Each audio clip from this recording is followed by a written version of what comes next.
I thought I was doing everything right. I worked as a teacher for over 30 years. I paid into my pension for over 30 years. And I had this idea of what my retirement would look like. And then I retired in 2021. And what was different was that I was also newly divorced. And I can tell you that nothing looked the way that I thought it would. So, this video is going to be all about the financial shock that we feel when we go into retirement solo, the identity crisis that we experience, the loneliness that no one really warns you about. But also, after being in this situation for 5 years, I can also bring you some of the upside.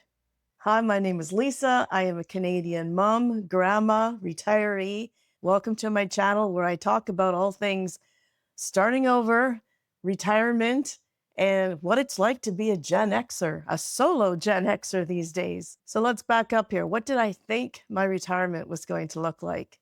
Well, my ex and I, we had just finished building this big, beautiful house on a lake.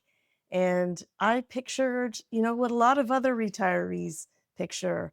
I pictured coffee on the back deck, looking out over the lake, watching the geese, going on trips together, hosting the big family dinners. I love to cook for a massive group of people and hosting the grandchildren. We had talked about getting a big RV and traveling all over the place with it. And if you had told me that I would be retired solo, living in a totally different city on my own in a condo, I would have told you were crazy.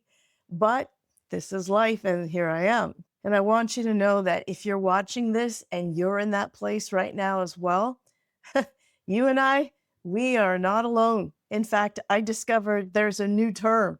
It's called the solo-ager population. So the modern solo-ager is we are the demographic that is happening because of lower marriage rates, higher divorce rates later on in life, otherwise known as the gray divorce. And for some, they don't have grandchildren or they don't even have children. So they truly are on their own. And this demographic just keeps getting bigger and bigger every year. And though I have adult children and grandchildren, I still feel very much alone in this. And I'll tell you why. The financial reality is something that can be a big burden because fixed costs don't get cut in half. I still have to pay for the roof over my head. It doesn't matter whether there's one person living here or two. The cost is still the same, and I have to carry that full load. I have to pay for all of my utilities, all of my insurance, all of my groceries.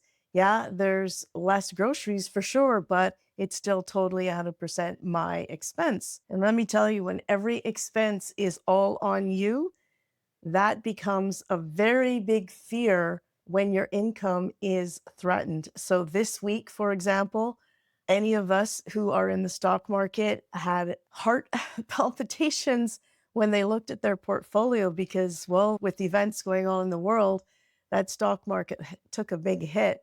And what I had done 5 years ago was I had commuted my pension into a portfolio, and I have been living off those investments, and it has been working out really well because the amount of money that I take out per month has been replenished every month. So it's like the amount never moves. In fact, at one point it was even going up, right?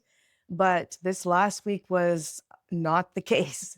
And it just hit home so hard that, oh my goodness, Lisa, like, are you going to have to go back to work? Because like this was all on me. I don't have someone to share those costs with or to lean on or to even get that help. So it's in those financial reality moments that you really recognize that you are truly alone. Another interesting aspect of retiring solo is you kind of lose two senses of your identity at the same time.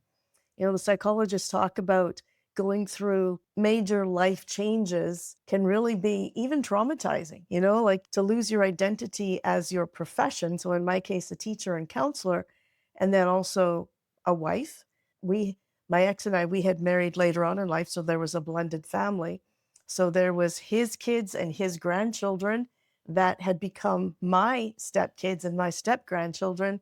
and I cared for them very much. So when this divorce happened, I not only lost him, but I lost them. So you go through that process of mourning and you're trying to figure out, who am I now? And you're also mourning the loss of a picture of what you thought your retirement was going to look like. On one hand, it's like, okay, this is fantastic. I get to decide for myself, what do I want to do?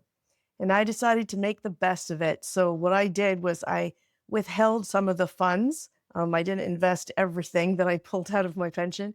I took that money and I traveled to over 10 countries. I moved to Vancouver Island so that I could live beside the ocean at some point of my life because I really wanted to check off a bunch of those bucket list items, you know? And even though it was a fantastic 2 years, I'm not going to lie. There were moments when I was thinking, this is not what I had planned. This isn't what I had pictured. And so not only am I away from my colleagues and away from that pattern, that rhythm of life, but I'm also away from my partner. And so, in some weird way, the retirement actually amplified that loneliness of being alone after a divorce.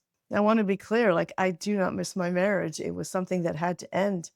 But sometimes I do miss having somebody there. I feel safer when I'm with someone when I travel, especially like using the washroom and having to drag all your luggage into the bathroom with you. What a pain in the butt. But, holding someone's hand during movie nights or going for walks with someone and car rides, things like that. So, yeah, there's certain things I miss for sure. And it's not constant, it just pops its head up every once in a while. So, that disorientation that you're feeling, and you will feel it because you got hit by two things at once, it does not mean that you made a wrong decision. It just means you're in a period of transition. Retirement is already going to remove that structure in your life. And when you add divorce to it, well, then it can amplify that feeling of, okay, now what? So I am in year 5 of this, and I want you to understand that if you're starting on this path of retiring solo, especially after a divorce, that disorientation is normal. And I promise you, it does get better. There are things you're going to have to navigate. Like, every single decision is now yours. So every home repair, every financial decision, if your car needs fixing, this is something that I actually really miss about my ex because he could fix a car from headlights to bumper. And I knew that if there was ever something wrong with the vehicle, he would be able to fix it. And I never worried about big car repairs or anything like that. So one of the things that I did when I knew I was going to retire was I bought myself a brand new vehicle. I've never had a brand new vehicle in my whole life. So this came with all the warranty, and I made sure I went in for every maintenance checkup. I rotate those tires, I keep it clean. I do all of the things in order to look after my baby. And there is a certain amount of empowerment in that, knowing that this is up to you. And you are very capable of looking after these things. It just means that you need to lean on other people in order to get things done. But that's okay. Having that support system, creating that support system is key. But what you will walk away from this is knowing that you are way more capable than you knew. But it's also okay to ask for help. But even though, there's moments of loneliness, there's a lot more stress when you're on your own in terms of making all of those decisions and the financial pressure. There were some unexpected upsides to this as well. Talking about your finances, you are now in control of those finances, which means you don't open up your checking account to find out that a whole bunch of it's been spent and it wasn't you. You have total autonomy over your time. You get to spend your time how you want. You get to create your space the way you want. If you want a bunch of frilly pink throw pillows, there's no one to tell you, oh, those are disgusting. I don't want them. There's no compromising on where you live, where you want to travel, the radio station you want to listen to, how you're going to spend your days in general. I was actually having this conversation with a new friend a couple days ago, and I was saying, even when I was dating, I felt like I needed to compromise a lot of my time. I had moved closer to my family to help look after the kids. And I felt like I was constantly having to say no to them in order to do activities with the guy I was dating. And I thought, no, my priority at this stage of my life is my family. And I don't want anything to pull away from that. When the kids get older, I may feel different at that point. I've come to understand I should never say never.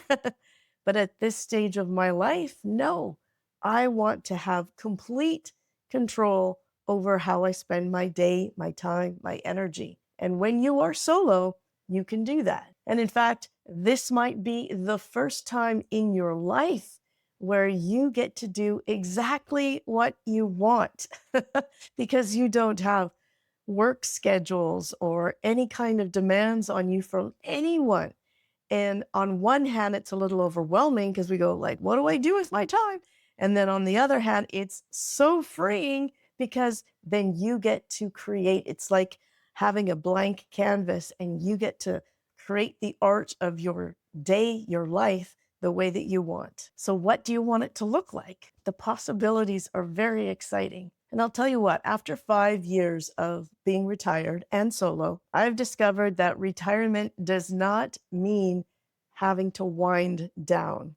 In fact, I have come to see it as like a launch pad into exploring purpose, such as you want to volunteer, go for it. You have some sort of passion project that you've always wanted to explore, but never had the time or energy before. Now you can. You want to pick up new languages, new sports, even part time work in something that you would love.